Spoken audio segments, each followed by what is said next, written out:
You think family means safety? Think again. Ethan Gray stood at the edge of the long, gleaming driveway, his hands clenched at his sides. The Gray family estate looked untouched by time. White fences perfectly painted, rose bushes trimmed into precision, and the wind chime above the porch still rang with that same hollow sound it did when he was 10. But something deeper than nostalgia gripped him. This house, this museum of selective memory, had never truly been home.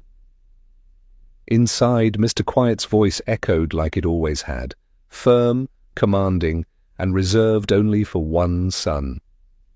Brandon just closed another deal in Singapore. 20 million.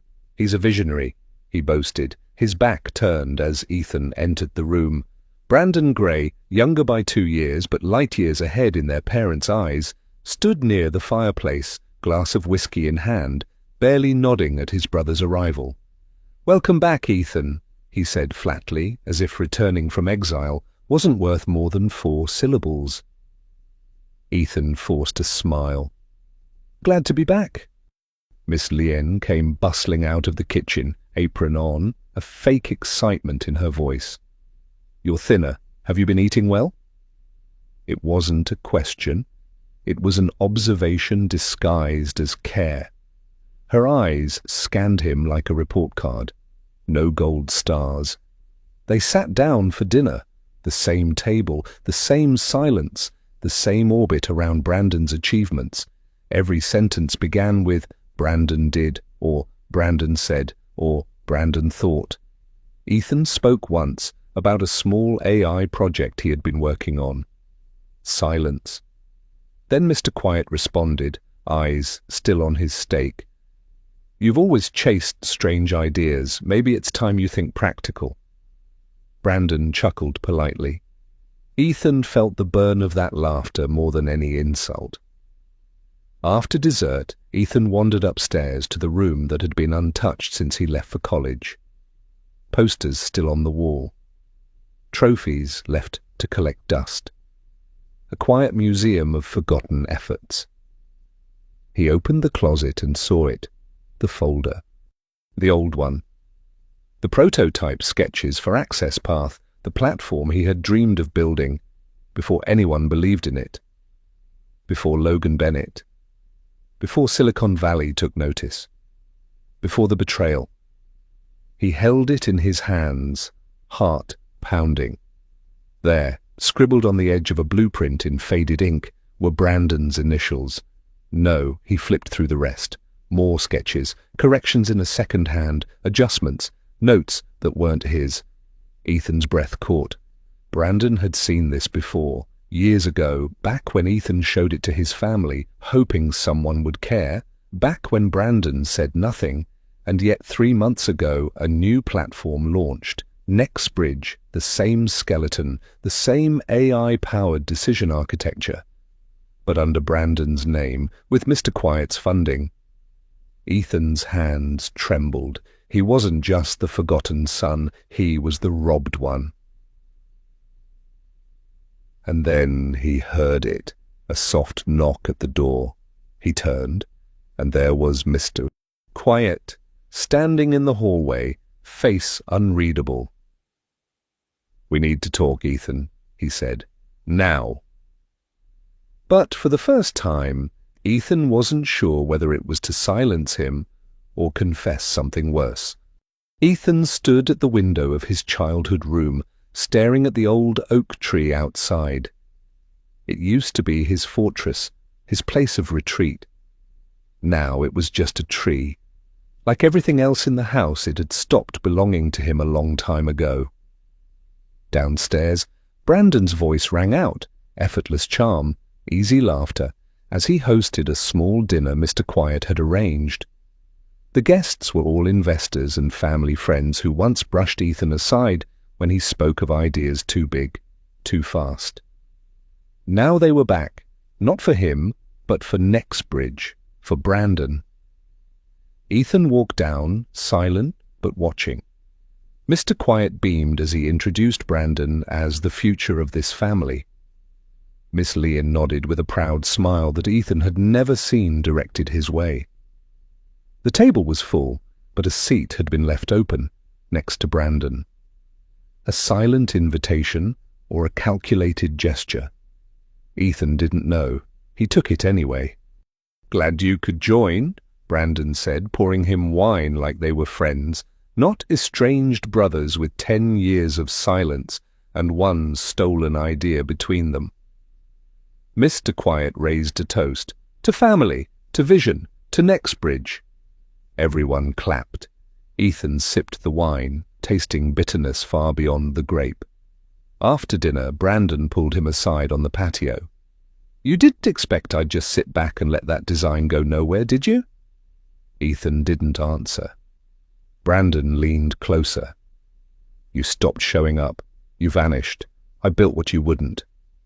"That doesn't make it yours," Ethan replied, his voice cold. Brandon shrugged. "Funny how silence looks like permission when you're holding the blueprints." Ethan clenched his fists, but it wasn't anger, yet. It was realization. Brandon wasn't sorry, he was proud. Back inside, Miss Lyon pulled Ethan aside. "He's worked so hard, Ethan. Can't you just let this be for the family?" The family. That word had become a prison wrapped in tradition and expectation, letting it be meant erasing himself. Later that night, Ethan found an old hard drive buried in his drawer. It had the original designs, time-stamped, annotated, his handwriting, proof. But the next morning, the hard drive was gone. He tore through the room, drawers yanked, boxes overturned. Nothing. Downstairs, Brandon stood by the front door, adjusting his tie, briefcase in hand. "Looking for something?" Ethan stared at him. Brandon's smirk was infuriatingly calm. "You really should be more careful with your belongings." "You took it," Ethan whispered. Brandon didn't deny it. He straightened his cuffs. "You had 10 years, Ethan. I gave it purpose, investors, buzz, future. All you had was nostalgia." Ethan's eyes narrowed. "I'm not here to fight for the past. I'm here to protect what I built." Brandon stepped closer. "You built nothing. You left it behind." The front door closed behind him with a soft click. Ethan stood in silence, the weight of betrayal pressing down, heavier than before. But this time it wasn't going to end with silence. He opened his laptop, logged into an old cloud backup he hadn't touched in years. There it was. But something was wrong. The files had been accessed by someone else last night. The morning sun pierced through the attic's dusty window, but Ethan hadn't slept. He sat still, watching the blue ticks appear beneath the email he sent hours earlier. The investors had opened it, read it, and now silence. Downstairs, the house buzzed with nervous activity. Brandon was preparing for his pitch at the Gray Foundation's Investor Summit, the crown jewel event that could secure him funding for the next 5 years. Miss Lyon ironed his blazer. Mr. Quiet rehearsed his lines, standing as if he were the one pitching. No one asked Ethan if he was going. He wasn't invited. He was the shadow they hoped would disappear by sunrise. But Ethan wasn't going anywhere. He put on his only suit, wrinkled, a bit too loose. In the mirror, he didn't look like a disruptor. He looked like a ghost coming back to finish unfinished business. At 9 a.m. sharp, he arrived at the Conrad Hotel ballroom, where the summit was being held. Inside, chandeliers glittered above rows of sharp suits and sharper smiles. He saw them, the investors, 5 of them, reading documents, whispering, looking at Brandon, then at their phones, then at each other. Brandon was at the podium, confident as ever. "Project Nova," he began, "is more than just software. It's a shift in how we understand adaptive intelligence. My team—" Ethan stepped through the back door and walked down the aisle. Gasps. Some investors sat straighter, others looked uncomfortable. Brandon paused. His smile flickered just for a second, then returned. "My team," he continued, "has spent the last year developing the algorithmic engine behind this revolutionary project." Ethan reached the front row and quietly sat. A beat. Then he pulled out a small remote. On the giant screen behind Brandon, the slide shifted, but not to the next one. Instead, it displayed a black background with white text. Original prototype, created by Ethan Gray. Timestamp, April 12th, 2020. Brandon froze. Silence fell. Ethan spoke, calm but firm. "What you're seeing isn't a mistake. That's the real origin of Project Nova. Every line of code, every neural map, every failure, and every breakthrough came from me." Miss Lien gasped audibly from the corner. Mr. Quiet didn't blink. Brandon turned slowly. "What do you think you're doing?" Ethan stood. "Correcting history?" One of the investors, a stern woman with silver hair and sharp eyes, raised a hand. "Mr. Gray," she said, "can you provide verification?" Ethan nodded. "I already have. You all received an email this morning with full logs, Git commits, IP traces. If you missed it, I brought hard copies."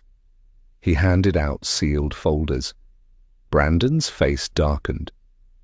"This is sabotage." Ethan turned to the crowd. "Or transparency. Call it what you want. But if you're investing millions, you deserve the truth." The room murmured. Eyes darted between the brothers. Brandon's perfect pitch had crumbled. Later, outside the hotel, Ethan stood on the sidewalk, wind pulling at his coat. The event was over. No formal winner had been announced, but judging by the quiet nods, the last-minute side talks, and the way Brandon stormed out, the truth had landed. Miss Lien approached. Her voice was soft, but her words cut deep. "You didn't have to humiliate him." Ethan's jaw tightened. "He humiliated himself. I just revealed it." She didn't argue. She just looked away. Then came a tap on his shoulder, a man in a dark suit, tall, clean-cut. He didn't offer a name, just a card. Logan Bennett, co-founder, Quantum Leap Technologies. Ethan looked up. "We need to talk," Logan said. Ethan raised an eyebrow. "About what?" Logan smiled faintly. "About a version of Project Nova that doesn't have your brother's fingerprints all over it." The sunlight through the cafe window felt almost ironic, bright and warm, in complete contrast to the storm swirling inside Ethan Gray. Across from him sat Logan Bennett, the man who had once been his closest ally, and then, without a word, had vanished when Ethan needed him most. Logan looked polished, confident, expensive. Every button on his blazer screamed success. Ethan, still raw from the confrontation with his family, wore weariness like a second skin. "I heard about the pitch," Logan said, sipping his espresso like they were old friends. "You heard? Or you planned it?" Ethan's voice was low, cold. Logan smirked. "I knew Brandon would take the bait. He's too polished to resist a stage." "So you used me?" "I reminded them why your name still matters," Logan replied. "I opened the door. You kicked it down." Ethan stared at him.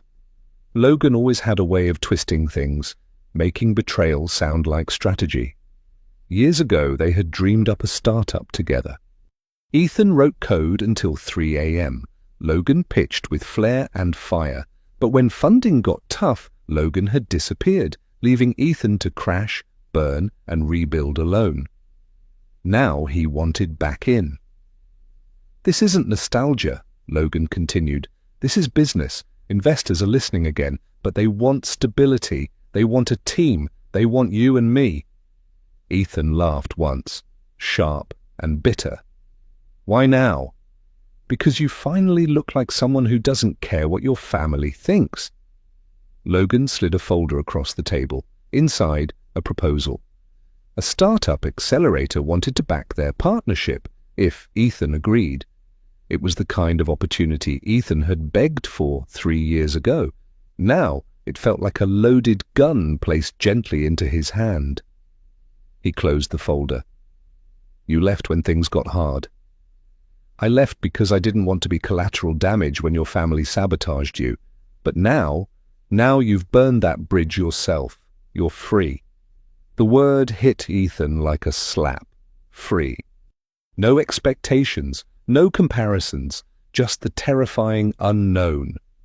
He stood up, heart racing. I need time. Logan didn't flinch. Not too much. The window's closing. Outside, Ethan walked with no destination. He passed crowds, lights, taxis blaring. None of it landed. Was this redemption or manipulation? Was Logan his second chance or just another master of illusion? That night, Ethan stared at the old vision board in his apartment. Yellowed sketches, scribbled code, old dreams. He hadn't touched it in years. He had stopped building for himself the day Brandon was handed everything he'd earned. But maybe now wasn't about proving them wrong. Maybe it was about proving himself right. The next morning, he returned to the cafe. Logan was already there, sipping his espresso again, like nothing had changed. I'll do it, Ethan said, dropping the folder on the table. But on my terms. You answer to me. No vanish acts, no half-truths. Logan grinned. I wouldn't expect anything less. They shook hands. The air was electric. It wasn't friendship. It was a truce, fragile, necessary, dangerous. Later that week, their startup reappeared in the industry newsletter. From fallout to firepower, Ethan Gray and Logan Bennett reunite for a second strike. It went viral. But the success triggered whispers, old contacts reaching out, competitors watching, and a new name on the horizon. Because someone else had been watching Ethan's fall and rise, and she wasn't done with him yet. The door to the cafe opened once more, and Olivia Martin walked in. The cafe, once quiet with the hush of late afternoon conversations, shifted in energy the moment Olivia Martin stepped inside. She looked immaculate, hair pulled back in a sleek twist, heels clicking like punctuation marks on the polished floor. Ethan froze. She had no right to be here. Logan Bennett, mid-sentence about projected growth metrics, glanced up, and his expression faltered.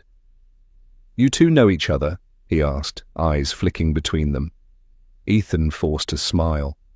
That's Brandon's fiancée. Olivia's gaze was sharp, but her voice came smooth as silk. Soon to be ex, actually.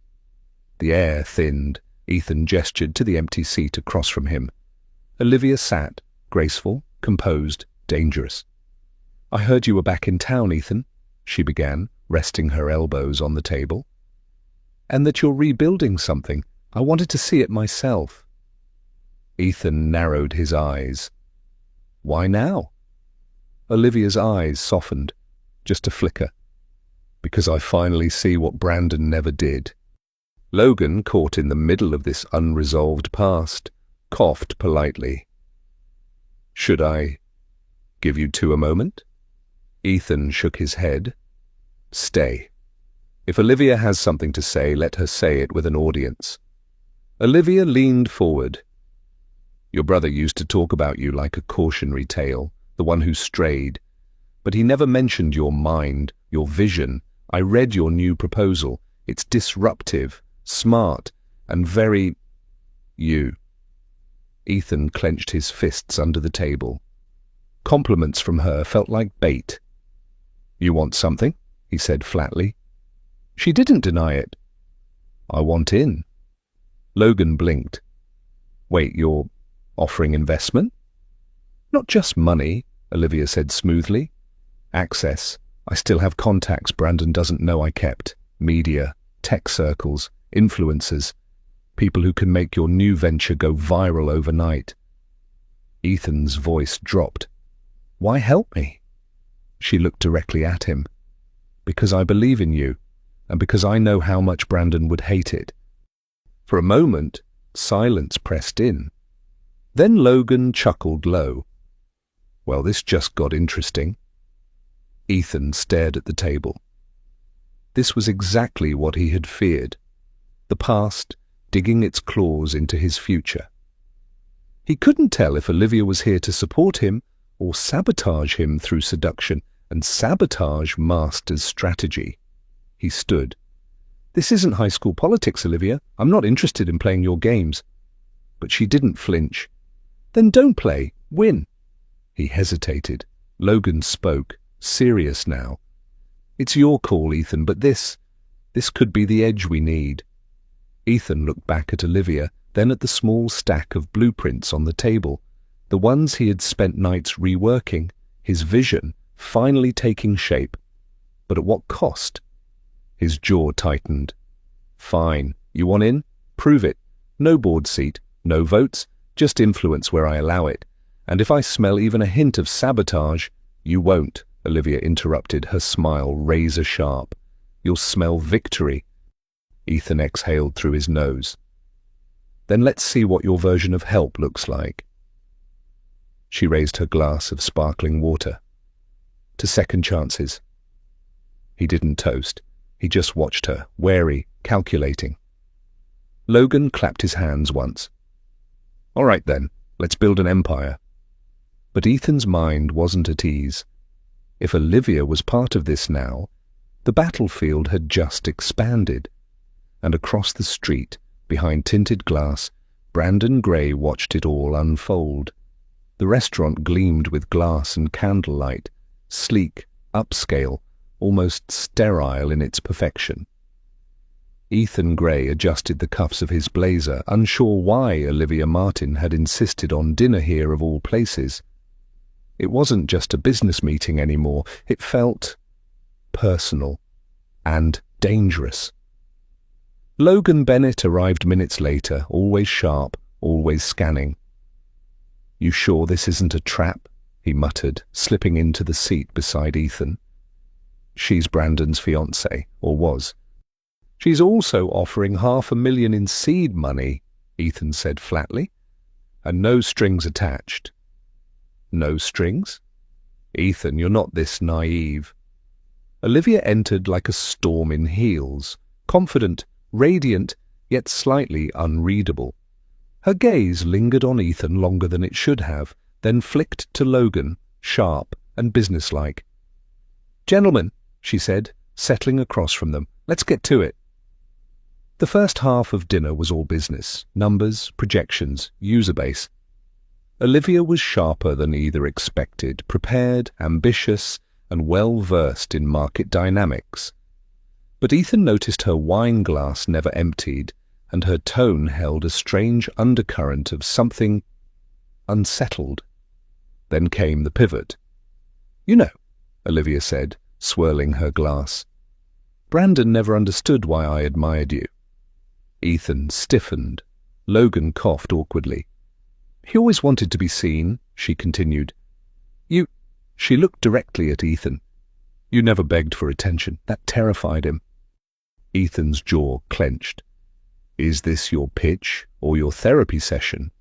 Olivia laughed, light, bitter. Maybe both. I'm investing, yes, but I also want to see Brandon lose something for once, and I want you to win. The table fell into silence. Even Logan was speechless. Then Olivia leaned in, lowering her voice. There's something else, she said. You need to be careful. Brandon's not going to let this go. He's already talking to people, influencers, journalists. He's going to burn your reputation before you even launch. Ethan's stomach twisted. How do you know that? Because he tried to get me to leak false data about your prototype. I refused. He got angry, violent. Logan swore under his breath. He's weaponizing the media. Olivia nodded. He's terrified that you'll finally step out of his shadow and that everyone will see he's the one who's been hiding behind family connections all along. Ethan looked at her, eyes narrowing.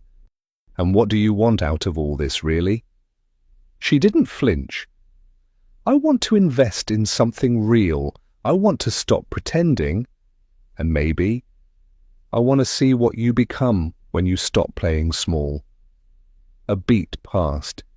Ethan extended his hand slowly. 50% up front. You don't interfere with strategy. Done.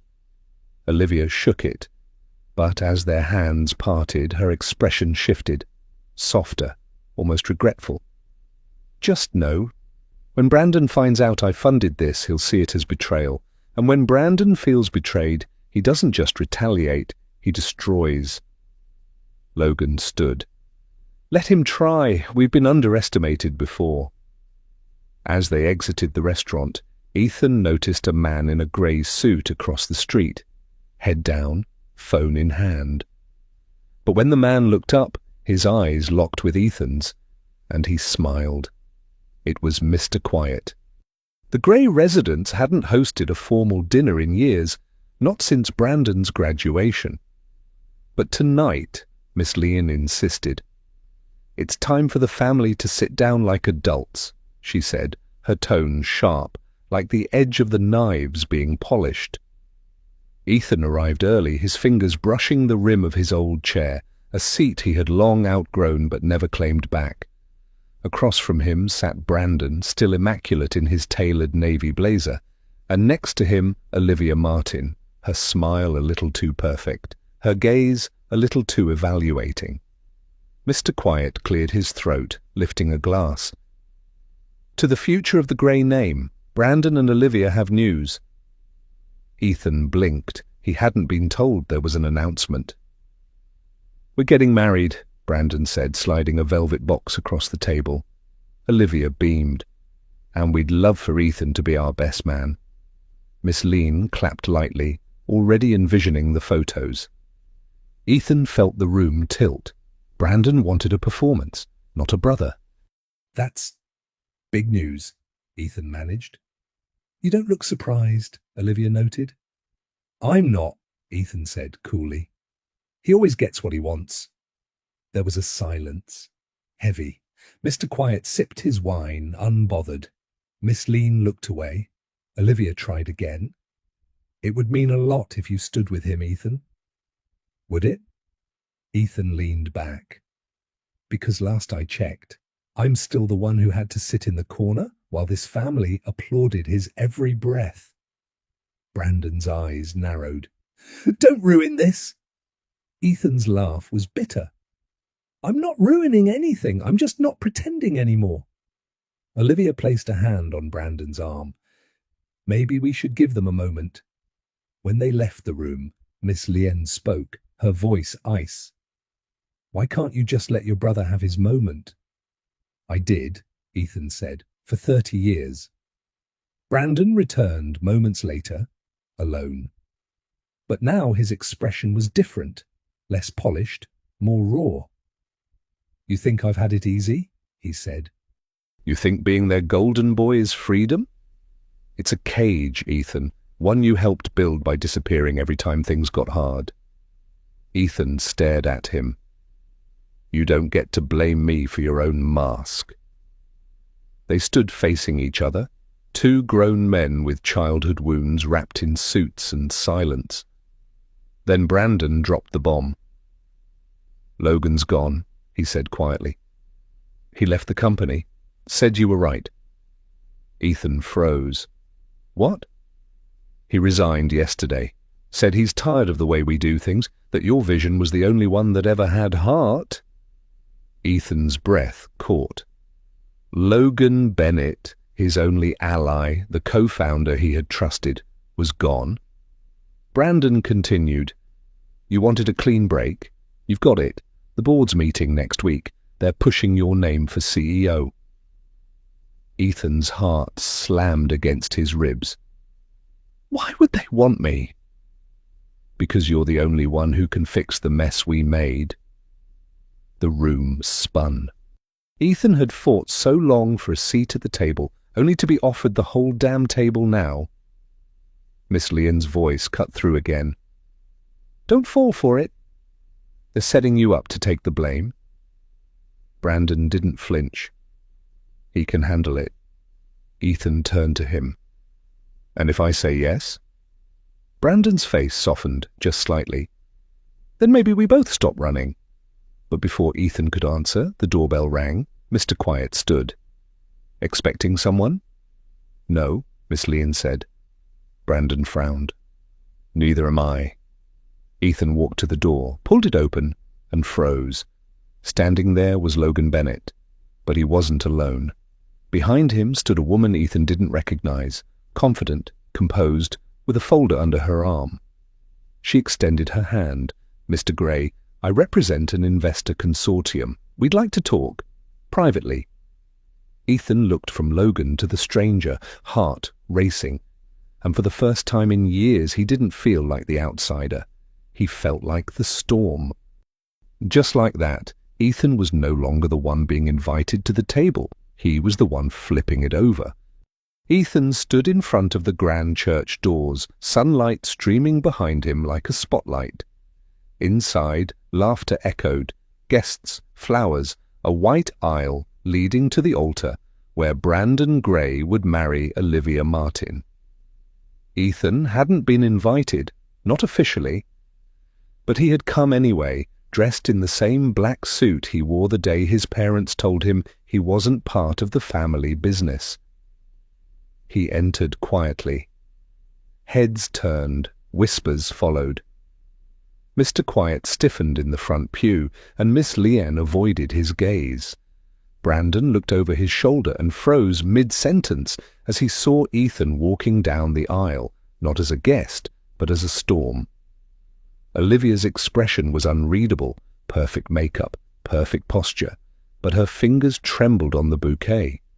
Ethan didn't stop. He walked up to Brandon, looked him dead in the eye. You left me no choice. The audience held its breath. I sold the rest of my shares to Logan, Ethan said, effective this morning. And with the board's vote, I'm back as CEO. The priest stepped back in confusion. Brandon's smile cracked. You wouldn't... I already did, Ethan cut in. The company is mine again. And if you're marrying her to secure your position, well, too late. Gasps. Olivia turned to Brandon sharply. You said the vote wasn't happening until next month? Brandon paled. He's bluffing. Logan's voice echoed from the back. He's not. Everyone turned. Logan Bennett, in a dark suit, entered with a woman by his side, Grace Lee, the elusive investor Ethan had convinced behind closed doors. Ethan continued, This isn't just about the company, Brandon. It's about everything you took and everything I let you take. I'm done letting you win. Miss Lynn stood up, her voice shaking. You're ruining your brother's wedding. Ethan turned to her, eyes calm. He ruined our family first. Tension crackled in the silence. Then Olivia did the unthinkable. She stepped away from Brandon. Did you ever love me? She asked softly. Brandon hesitated. Of course I... No, she said, stepping off the altar. You loved control. She walked past Ethan without a word and exited the church. Cameras outside caught it all. The wedding was over before it began. Brandon stood there, broken. The audience started whispering louder now, about him, not Ethan. The grey legacy was cracking in public view. Outside, Ethan faced the media with steady composure. There's been a change in leadership, he told the microphones, and not just in the company. That night, Brandon's face was all over the news, but not for his wedding. Headlines read, Scandal at the altar, CEO ousted by brother in public showdown. Miss Lynn refused to answer reporters. Mr. Quiet didn't leave the house for days. But Ethan? Ethan met Grace Lee in a quiet cafe the next morning. You delivered, she said. He nodded. But we're not done. She slid over a tablet. On the screen were documents, plans, strategies, acquisitions. Let's finish what they started, but this time on our terms. Ethan signed. Just as he was leaving, a message pinged on his phone from an unknown number. "You may have won the board, but not everyone wants you back. Watch your step." Ethan looked up, face still. His fingers tightened around the phone. The war inside the family was over, but the war outside had just begun. New York never slept, but Ethan Gray had never felt this awake. The skyline blinked outside his hotel window, each light a reminder of how far he'd come and how far he might fall. Tonight wasn't about champagne or victory speeches. It was about consequences. Just 2 floors below, investors mingled at the gala. But Ethan stood frozen, rereading a single sentence from his inbox. "Olivia Martin has filed a formal complaint. Your name appears." His breath caught. Olivia, the same woman engaged to Brandon, the one who had once smiled politely through awkward family dinners, was now pulling the trigger on something that could destroy them both. But how? Why now? 3 weeks earlier, everything had felt like triumph. After a ruthless round of negotiations, Grace Lee had finally signed with Gray Innovations. Her capital changed everything: new labs, media coverage, and enough runway to silence even the boldest critics. For the first time, Ethan wasn't the shadow. He was the light. But light casts shadows too. Soon, rumors swirled.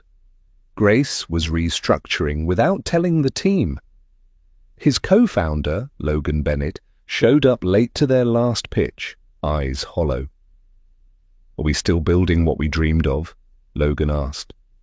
Ethan couldn't answer. Then came the whisper. Grace had plans to replace Logan with her own team. Ethan confronted her. "This is evolution," she said coolly. "You wanted to win. I'm helping you win." No apology, no remorse, just power in a pantsuit. Ethan tried to patch things, a press tour here, a motivational email there. But something had cracked. Then Brandon called, not with rage, with warning. "You think you've built a legacy," Brandon said, "but you've traded your soul for headlines." Coming from Brandon, that hurt more than it should have. And that's when Ethan did something reckless. He reopened talks with Colin Ward, the investor who had once laughed him out of a room. Colin answered, suspicious. "Why me?" "Because I don't want money. I want someone who knows what I nearly became." Colin paused. "I'll think about it." It wasn't a yes, but it wasn't a no. Back in the office, Ethan tried to refocus, but then the email hit. Olivia Martin, legal notice, attached. A PDF with confidential screenshots. One name stood out, Miss Lien, his mother, a buried thread of transactions traced from family accounts to Brandon's firm, and then to Grace Lee's shell company. Ethan staggered. Was it collusion, blackmail, or something far more calculated? He scrolled to the last page, Olivia's statement. "I remained silent because I loved Brandon, but silence is complicity, and I won't be part of this anymore." Estate. Everything Ethan had tried to escape, his family's shadows, Brandon's games, Grace's promises, it was all tangled into this. And now Olivia had detonated a bomb. Outside the window, the city lights flickered, like Morse code from the future. He picked up the phone, called Dr. Amanda Hill, his former therapist, voice shaking. "I think I've built something monstrous." Amanda's reply was calm. "Then it's time to build something better." But the moment he hung up, another notification appeared. This time, it wasn't an email, it was a video, titled "Inside Gray Innovations, The Truth They Don't Want You to See," uploaded 14 seconds ago, already at 24,000 views. And it featured Olivia's voice. Colin Ward had always been the investor who walked away. Years ago, when Ethan Gray pitched his dream project, Colin smiled politely and said, "It's impressive, but you're not him." The him was Brandon Gray, the corporate prodigy. That rejection had burned itself into Ethan's memory like a scar he never admitted having. Now, years later, things had shifted. Ethan wasn't asking for validation anymore. He had results. With the success of the open-source education platform and a growing online movement backing him, Ethan's quiet revolution had become impossible to ignore. The public had seen his story, the betrayal, the erasure, the climb, and rallied behind it. But Colin's invitation came like a ghost from the past, a handwritten note delivered to Ethan's office by courier. "You were right. I want in. Let's talk." Colin Ward. At first, Ethan didn't reply. It wasn't pride, it was restraint. But Logan Bennett, ever the realist, said, "Letting him in could be our checkmate." So they met. Colin arrived with the air of someone who had finally swallowed his arrogance, or at least masked it well. "I misjudged you," he said, "and I misjudged the world's appetite for truth over polish." What he offered wasn't money. It was leverage, access to broadcasting networks, educational grants, and 2 media conglomerates ready to air a full series on Ethan's journey. Ethan should have hesitated, but he didn't. Not this time. With Colin's backing, a media special titled Second Son, the Forgotten Founder was greenlit. It wasn't about revenge, it was about rewriting the narrative. The trailer dropped on a Tuesday morning. In it, Ethan appeared, not bitter, not broken, but calm, collected. The footage showed early footage of his idea notebooks, side by side with dated boardroom memos where Brandon had allegedly claimed full authorship. Brandon Gray saw it that night. At first, he didn't believe it. Olivia Martin had to pause the video, her face pale. "They're airing this nationally," she whispered. Brandon's voice trembled. "My name isn't even mentioned." The real kicker came next, the end of the trailer, where Mr. Quiet was shown on tape praising Brandon's initiative and leadership in a company strategy meeting, while holding a document Ethan had clearly authored. Miss Lyon, silent. The camera caught her in the background, eyes downcast. The public reaction was volcanic. Within hours, online commentary shifted from vague sympathy to outrage. The internet didn't cancel Brandon. It dissected him. Every past interview, every speech, every award was re-examined. Even loyal employees at the family company began to question the myth they'd been fed. Meanwhile, Ethan stayed quiet. Until the premiere.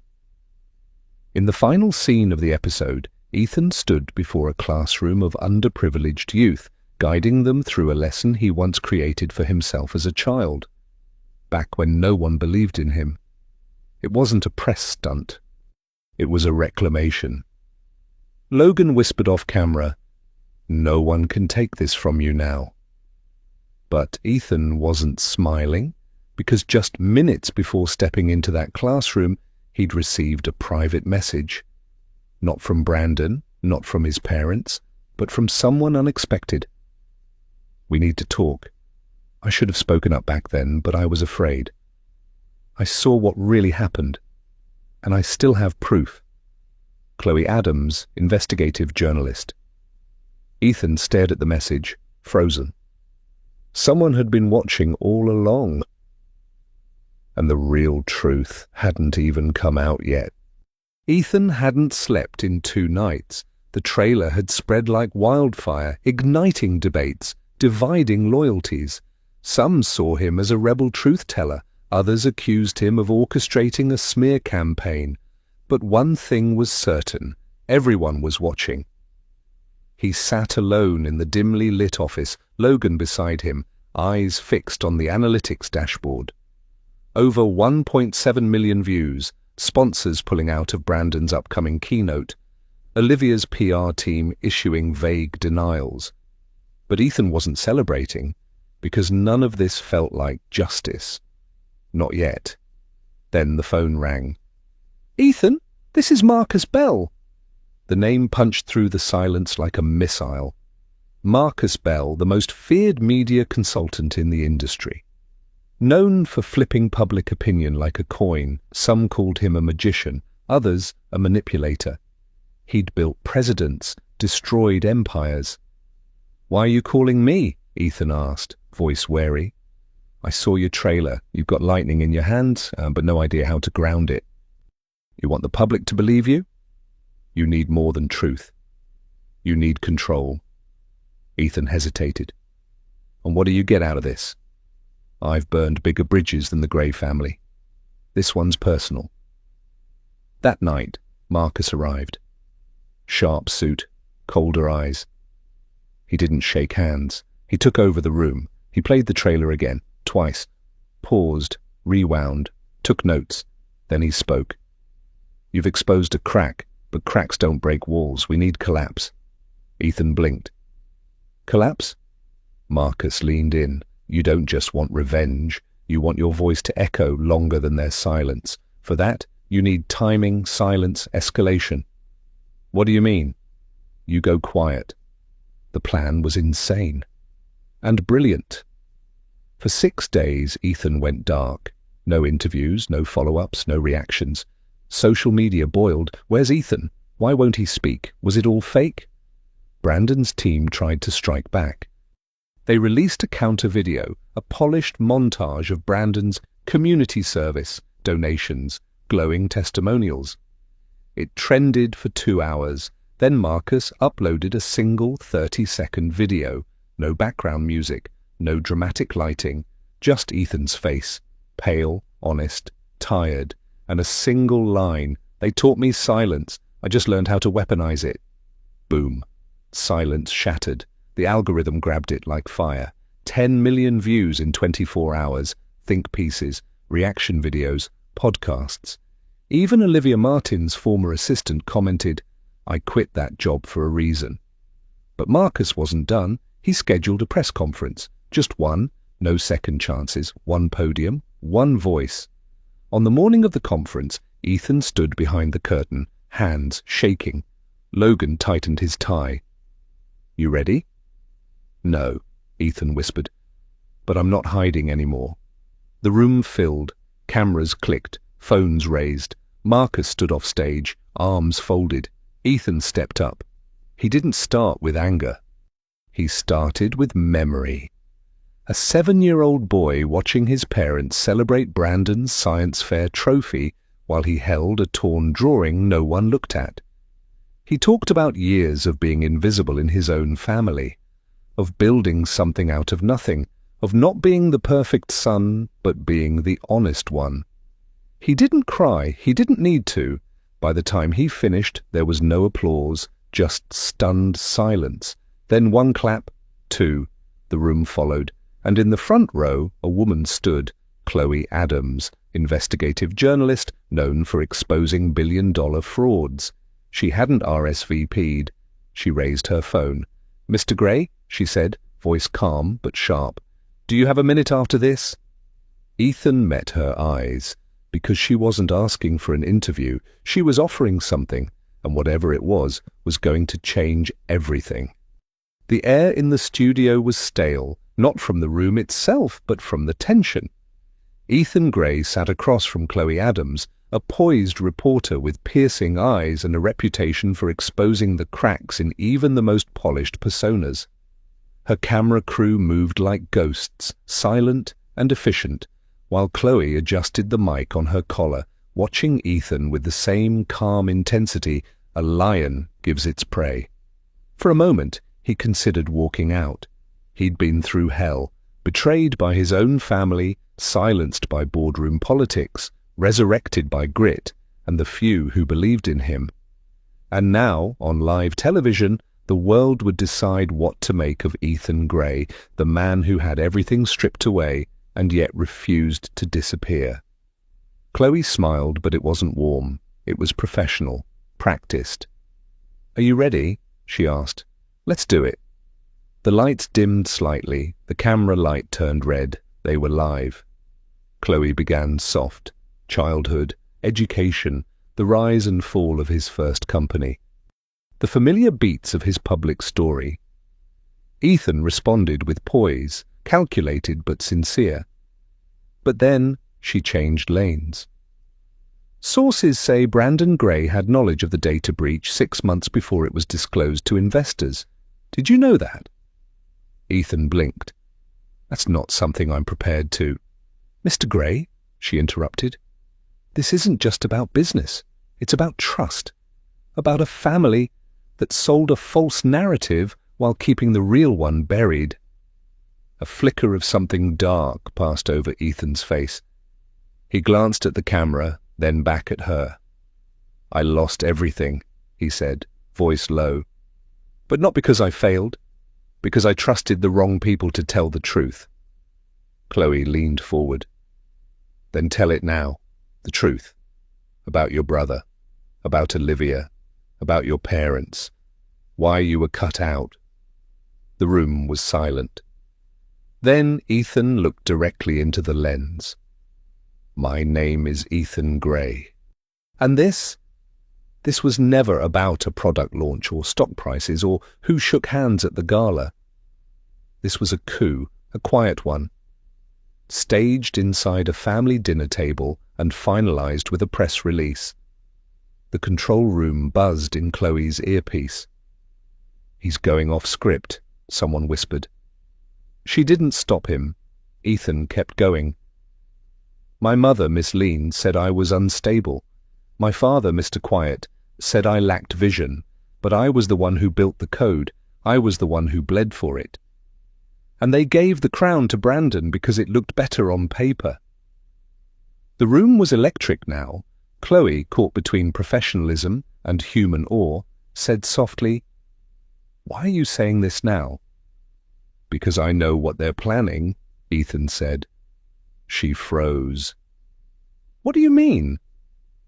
"They're about to announce a merger, one that buries every trace of what really happened. But before they do, the world needs to know who they're applauding." The studio fell into a silence so deep, even the blinking light of the camera seemed too loud. Chloe whispered, "Is there proof?" A slight nod. And then Ethan pulled a small drive from his coat pocket and placed it on the table. "I never planned to air this interview," Chloe confessed. "But now—" Ethan stared at her. "Now you have to." And just as the camera feed faded, Chloe reached for the drive, unaware that someone else was watching from the darkened control room. The clinic smelled of lavender and paper, sterile, intentional, safe. Ethan Gray sat in the leather chair across from Dr. Amanda Hill, arms crossed, back rigid, eyes scanning everything but her face. His usual armor, calm sarcasm and emotional detachment, was cracked from the inside out. Dr. Hill didn't rush. She simply tapped her pen twice and spoke softly. "You can choose silence, Ethan, but silence often tells the loudest truths." He blinked once, then twice, jaw clenched. "I'm not here for poetic riddles. I'm here because my team says I'm projecting unresolved trauma onto my leadership decisions." That's their phrase, not mine. Amanda leaned in, unshaken. "So, leadership is cracking because your past is whispering too loudly?" He smirked, bitter. "My past is yelling. Family dinners that were public relations rehearsals. My brother being the golden boy, me, the mistake. My mother measuring my worth by how quiet I could stay. My father, Mr. Quiet, measuring it by how well I imitated Brandon." Amanda wrote nothing. She watched him fold into himself. "I thought building Graham Bennett was my escape," he continued, voice lowering. But then Logan got bought out, investors pulled support, and suddenly Brandon's name is everywhere again. He didn't earn that spotlight, I did. Amanda's voice cut through his spiral, gentle but sharp. And yet you're not angry at him, not truly. His breath hitched. You're angry at being unseen, she said, at giving everything and still not being enough, at being trained to perform grief, success, humility, on command. The room fell silent. Ethan's fingers trembled. Dr. Hill handed him a photo, an image of him as a child, clutching a science trophy. In the background, Brandon stood taller, holding two. Miss Lyon's hands were on Brandon's shoulders. Ethan had none. "No one framed this one," she whispered. "But you kept it." His throat closed. For the first time, his eyes brimmed with tears, but not from weakness, from recognition. Amanda continued, "You built a company not just to succeed, but to be heard. Every business pitch, every decision, every fight was a plea. Look at me, see me, but you're chasing approval from people who only see reflections of themselves." His voice cracked. "Then what do I do now?" "You start choosing yourself, not as a reaction, but as a decision. You stop waiting for an apology from a family that's allergic to accountability." He swallowed. "And what if that means walking away?" Amanda nodded. "Then you walk away proudly, not out of bitterness, but clarity. And when your voice trembles, let it. It means you're finally speaking for yourself." Ethan sat motionless. Then he reached into his coat and placed a folded letter on the table. "I never sent this," he said. "It's the letter I wrote to my mother after Brandon's engagement. After she told me to be happy for your brother instead of making everything about you." Amanda didn't touch the letter. She waited. "I poured everything into it," he said, "but I never sent it, because I knew she wouldn't read past the first line." Amanda asked quietly, "Would you read it now?" Ethan opened it, hands shaking. His voice wavered as he read aloud. "Dear Mum, for years I tried to make you proud. I became what you asked, quiet, capable, obedient, but I was never loved, just tolerated, and I'm done surviving in a house that punishes honesty. I'm done performing." When he finished, he exhaled like he hadn't in years. Amanda watched him with a soft smile. That was not weakness, that was resurrection. The clock ticked softly behind them. Outside, the city blurred behind fogged glass. Ethan stood up, taller than before, not physically, but spiritually. As he opened the door to leave, Dr. Hill called out gently, "Ethan, one last thing." He turned. "It's the—" "You're not broken," she said. "You were just raised in a place that punished wholeness." He nodded once and left. What he didn't know was that someone else had been listening through the clinic's internal system, and they had just sent a transcript of his session to Brandon. The coffee shop on 3rd Street hadn't changed since high school. Same squeaky door, same dusty window plants pretending to thrive. But Ethan wasn't here for nostalgia. He was here because she'd insisted. Emily Brooks, the girl who once lent him her umbrella in 9th grade and never asked for it back, now ran a non-profit that mentored troubled teens. She'd seen Ethan's recent headlines. Not the ones praising him. The other ones. The breakdowns, the rumors of betrayal, the exposed therapy transcript. She texted, "You're bleeding in public and pretending it's style. Meet me." He almost didn't show, but something about the message cut through the noise. So he came. Emily was already seated, black hoodie, messy bun, eyes like truth serum. No forced smile, no fake comfort, just observation. And something else. Disappointment? "You look tired," she said. He half smirked. "I'm everyone's favorite cautionary tale now." She sipped her tea. "No, you're everyone's mirror." That's why they're scared. Ethan shifted uncomfortably. So this is what? An intervention? No, Emily said calmly. This is a reminder. You used to believe in things. He laughed once, sharp and hollow. I believed in getting out, making something of myself, not letting anyone else define me. And look where that got you, she said, not unkindly. You traded fire for armor, but now you're burning inside it. He looked down. His hands were shaking again. He clenched them under the table. I don't need a life coach, he muttered.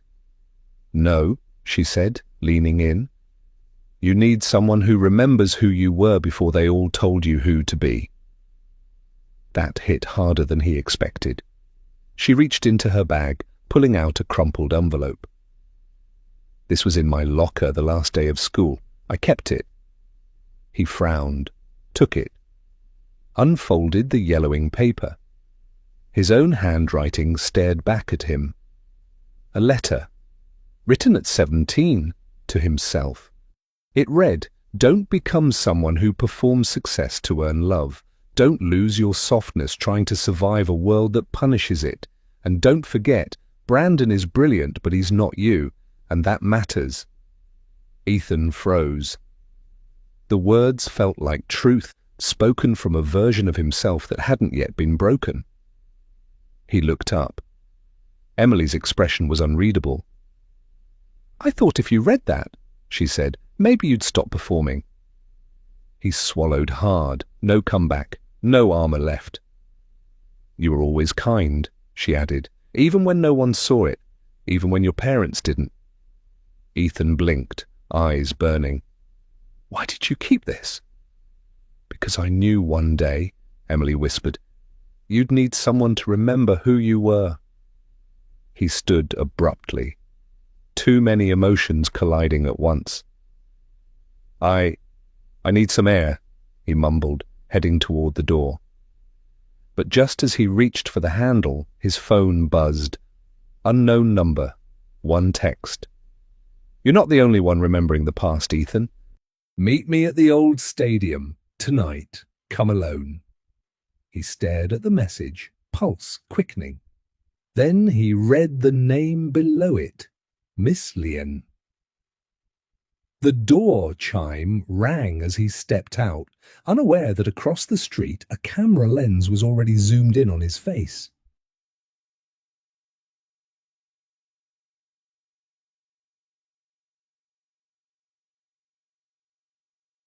They lied, I speak, subscribe. In my own family, I was just a guest. Not love, just control. Subscribe channel Reddit Family Drama Stories. They smiled in public. They broke me in private. They told their version. Now it's my turn.